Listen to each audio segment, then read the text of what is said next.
اقامت دین کے سفر میں یہ جو شہادت حق کی ذمہ داری ہے ہم مسلمانوں پر، اس کے مختلف لیولز ہیں۔ آج اس پر میں ایک مختصر بات یہاں پر کروں گا۔ دیکھیں، سب سے پہلی بات تو یہ بات ذہن میں رکھیے کہ اقامت دین کا سفر میری اپنی ذات سے ہوتا ہے۔ مجھے اپنے قول کو، اپنے فعل کو، اپنے کردار کو، اپنے معاملات کو، اپنے لین دین کو، اپنے اٹھنے بیٹھنے کو، اپنی زندگی کو، اپنی موت کو، اپنی خوشی کو، اپنے غم کو لوگوں کے سامنے ایک مثال کے طور پر پیش کرنا ہے۔ تو مجھے اپنے قول اور عمل کو یکساں کرنا ہے، مجھے اپنی ذات کا تزکیہ کرنا ہے، مجھے اپنی ذات کی ارتقاء کرنی ہے۔ اس کے بعد اس کا اگلا دائرہ جو ہے، اگلا دائرہ ہے پھر مجھے اپنے خاندان پر، اپنے گھر والوں پر، اپنے رشتہ داروں پر، اپنے دوست احباب پر، اپنے جاننے والوں پر کام کرنا ہے۔ اس کا تیسرا دائرہ یہ ہے کہ آپ اپنے لائف اسٹائل سے شہادت دیں کہ مسلمان کس طرح سے رہتے ہیں اپنے گھروں میں، مسلمان اپنے فیسٹیولز کس طرح سے کرتے ہیں، جو اوکیزنز ہیں وہ کس طرح منائے جاتے ہیں۔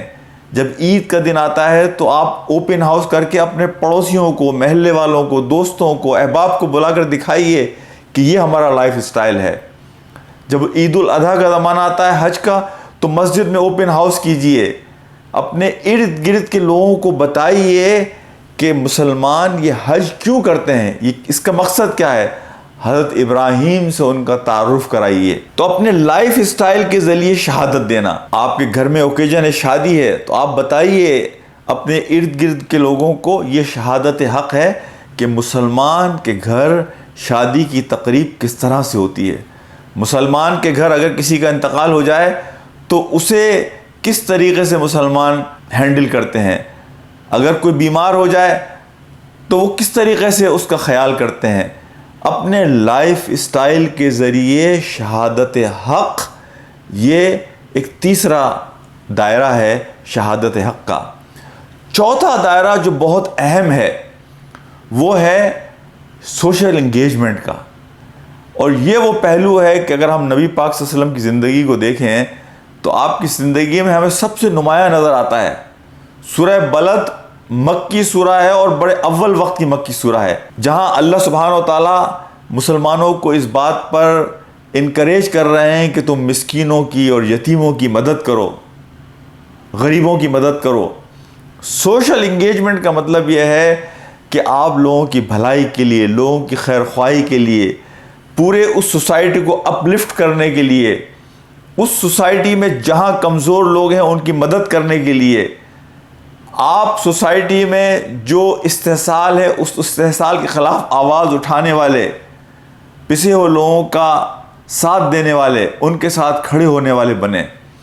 سوسائٹی میں اگر کوئی ٹرینڈز غلط ہیں، سوسائٹی صرف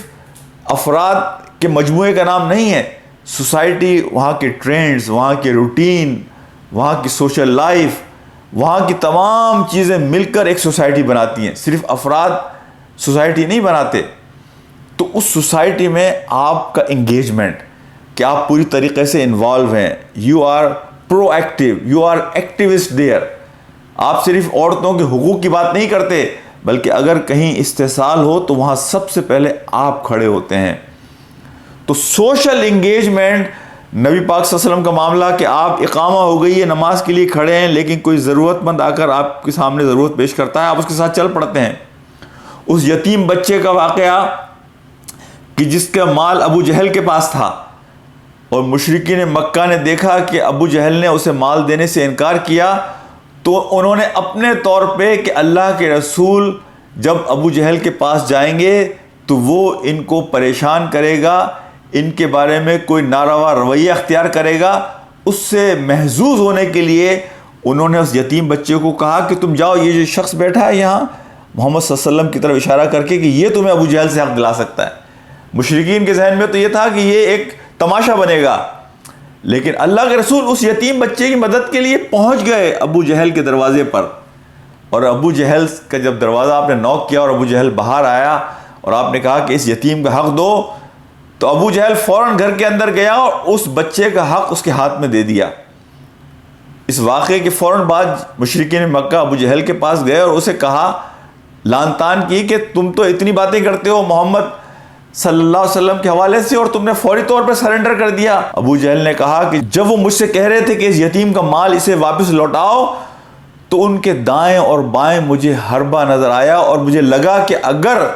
میں نے ان کی بات نہیں مانی تو یہ میرے جسم کو چیر کے رکھ دیں گی۔ تو میں فوری طور پر گیا اور جا کر میں نے یتیم کا مال واپس کیا۔ یعنی اب وہ واقعہ کہ ایک غلام بازار میں نبی پاک صلی اللہ علیہ وسلم کو ملتا ہے اور آپ صلی اللہ علیہ وسلم کے پاس 10 درہم تھے، آپ نے 4 درہم کی ایک شرٹ خریدی اپنے لیے، قمیض، اور وہ غلام آپ صلی اللہ علیہ وسلم کی قمیض کو دیکھ کر تعریف کرتا ہے کہ یا رسول اللہ کتنی اچھی قمیض ہے آپ کی۔ آپ صلی اللہ علیہ وسلم اپنی قمیض اس کو دے دیتے ہیں۔ آپ صلی اللہ علیہ وسلم دوبارہ جاتے ہیں، 4 درہم کی ایک اور قمیض خرید لیتے ہیں، اور جب واپس گھر جا رہے ہیں تو وہی غلام وہاں کھڑا ہوا بازار میں رو رہا ہے۔ آپ صلی اللہ علیہ وسلم نے اس سے پوچھا کہ کیا ہوا بھائی؟ اس نے کہا کہ اللہ کے رسول، میں اپنے آقا کا کوئی سامان لینے یہاں آیا تھا اور اس نے مجھے 2 درہم دیے تھے اور وہ 2 درہم مجھ سے گم ہو گئے۔ اب میں فکر مند ہوں کہ میں اگر خالی ہاتھ جاؤں گا تو میرا آقا مجھ سے ناراض ہوگا۔ اللہ کے رسول صلی اللہ علیہ وسلم کے پاس جو 2 درہم باقی رہ گئے تھے، آپ نے وہ 2 درہم اس غلام کو دے دیے۔ آپ صلی اللہ علیہ وسلم 2 درہم دینے کے بعد آگے بڑھ گئے،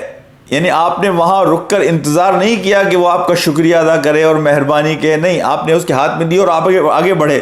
اور جیسے ہی آپ آگے بڑھے تو آپ نے دیکھا کہ وہ ابھی بھی رو رہا ہے۔ آپ پھر مڑ کر آئے اور آپ نے اس سے پوچھا کہ تم کیوں رو رہے ہو؟ اب اس نے کہا، اللہ کے رسول صلی اللہ علیہ وسلم، میں اپنے آقا کا سامان لینے کے لیے آیا تھا اور اب مجھے دیر ہو گئی اور مجھے خوف ہے کہ میں واپس جاؤں گا تو میرا آقا مجھ سے ناراض ہوگا، مجھے سرزنش کرے گا۔ اللہ کے رسول صلی اللہ علیہ وسلم نے اس کا ہاتھ پکڑا اور ہاتھ پکڑ کر اس کے آقا کے گھر کی جانب گئے اور دروازے پہ ایک دفعہ دستک دی، کوئی جواب نہیں آیا، السلام علیکم۔ دوسری دفعہ دستک دی، السلام علیکم، کوئی جواب نہیں۔ تیسری دفعہ دستک دی اور السلام علیکم کہہ کر آپ جب مڑ کر چلنے لگے تو ان صحابی نے دروازہ کھولا اور اللہ کے رسول صلی اللہ علیہ وسلم کو گلے لگایا اور آپ صلی اللہ علیہ وسلم کو ویلکم کیا۔ آپ صلی اللہ علیہ وسلم نے کہا کہ تمہیں کیوں اتنی دیر لگی؟ میں نے 3 دفعہ تمہارا دروازہ بجایا۔ تو صحابی نے کہا کہ اللہ کے رسول، میں آپ کو دیکھ رہا تھا اپنی کھڑکی سے،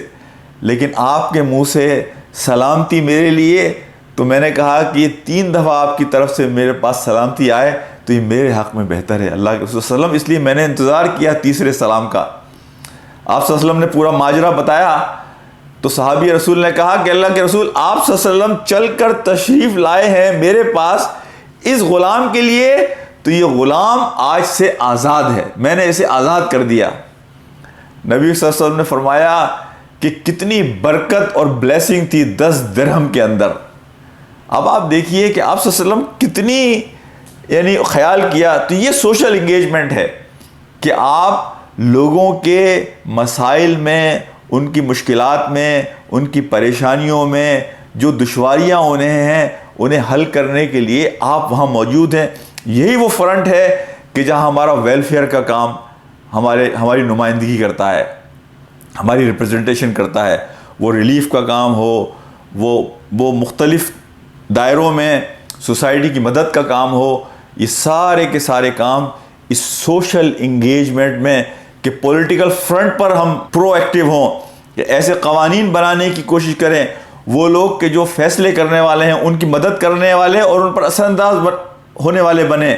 تاکہ ایسے فیصلے کیے جائیں کہ جو عام انسان کی بھلائی کے اور خیر خواہی کے ہوں۔ تو یہ سوشل فرنٹ پر انگیجمنٹ دعوت کے کام میں بڑی اہم چیز ہے۔ اس کا اگلا لیول جو ہے، اگلا دائرہ جو ہے، وہ ہے ایسے انسٹیٹیوشنز بنانا کہ جو اسلام کے شعائر ہیں، جو اسلام جن چیزوں پر اسٹینڈ کرتا ہے، اسلام کا جو سسٹم ہے، وہ لوگوں کے سامنے کھول کر رکھیں۔ وہ انسٹیٹیوشن یہ بتائیں کہ اسلام کا سیاسی نظام کیا ہے، اسلام کا سیاسی نظام آئے گا تو وہ آپ کے مسائل کو کس طرح حل کرے گا، آج کے معاشیات کے جو مسائل ہیں اسلام ان میں کس طرح رہنمائی کرتا ہے، آج جو مورلز اور ویلیوز کا مسئلہ ہے، یہ انسٹیٹیوشن اسلام کو ریپرزینٹ کریں کہ اسلام ان مسائل کا کیا حل پیش کرتا ہے۔ تو ایسے ادارے اور انسٹیٹیوشنز بنانا کہ جو شہادت حق کے اس کام میں ہمارے مددگار ہوں، جو اسلام کے موقف کو ایک آسان زبان میں لوگوں کے سامنے پیش کرنے والے ہوں۔ اس کا اگلا دائرہ، شہادت حق کا اگلا دائرہ ہے کہ آپ کمیونٹی بلڈنگ کا کام۔ اب آپ کو میں سوشل انگیجمنٹ میں دیکھیں نا، آپ حلف الفضول کے بارے میں نبی پاک صلی اللہ علیہ وسلم کا کیا قول تھا؟ مدینہ میں آپ کہتے تھے، وہ کیا تھا حلف الفضول؟ یہی تھا کہ مکہ کے کمزور لوگوں کا اگر کوئی استحصال کرے گا تو ہم سب مل کر اس کی مدد کریں گے۔ اور آپ صلی اللہ علیہ وسلم کہتے تھے مدینہ میں کہ اگر مجھے پھر کبھی اس طرح کے کسی معاہدے کا حصہ بننا پڑے تو میں خوشی کے ساتھ اس کا حصہ بنوں گا۔ دیکھیں، جب معاشرے میں سوشل انگیجمنٹ کا جو کام ہے مسلمانوں کا، وہ رنگ و نسل اور ریلیجن سے بالا تر ہو کر ہے، کہ یہی دعوت ہے کہ آپ لوگوں کی مدد کریں، خدمت کریں، regardless of their religion, colour, ethnicity, background, جغرافیکل باؤنڈری۔ یہ شہادت حق اور دین کی دعوت کا ایک بہترین طریقہ ہے۔